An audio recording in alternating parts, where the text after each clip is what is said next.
I say my God is alive all the time. I remember one time, I think it was 2 years ago, I was really sick. I had ulcer, and my PA kept telling me that I needed to rest. I just felt my back was hurting. I never knew that ulcer could affect your back, so I thought it was just because I was driving a lot, I was doing a lot of this and that, a lot of work, until the day I kind of passed out, and then they now took me to hospital. They took me to hospital. They said, "Oh, malaria." Started to treat me. I came back and I still went out to shoot. That day, I remember I was shooting for Pepsi and I was feeling very dizzy.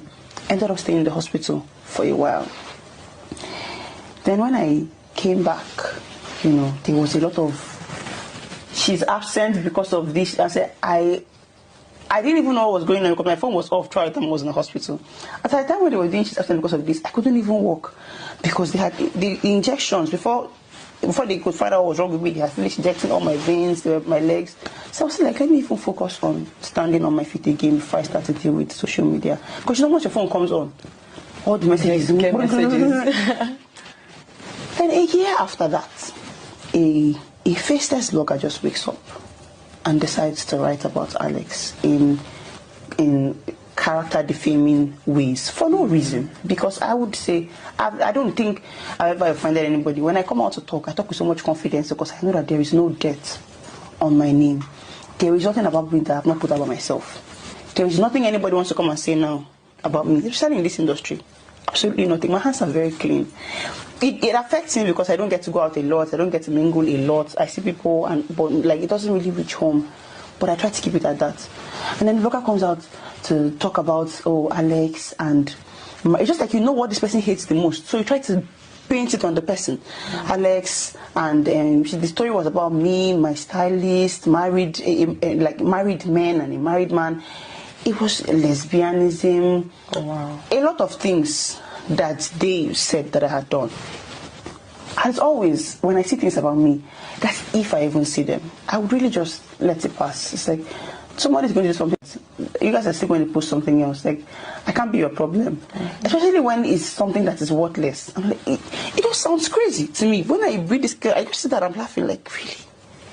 And now I understand that there is a particular cook, that they cook. So now I'm like, so he also got to cook about me. And that's fine. But I had a children event that I was planning, an anti-bullying event. Really doing, what am I teaching kids if I would not teach them to know when to speak up for themselves? Right. What am I now teaching you about anti-bullying? Because it's not everything that they do that you just sit down and take. Right? Even if you're just going to sit down and take, let's say that you've put out a warning, or they know that you're not even going to react. So that particular one really got to me because parents that were already anticipating my event started to send me messages.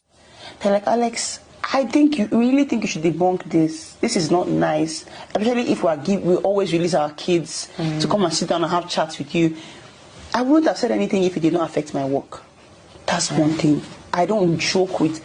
I know how hard I work to build myself. I don't joke with my work. And at that point, it was really affecting me. It was affecting companies.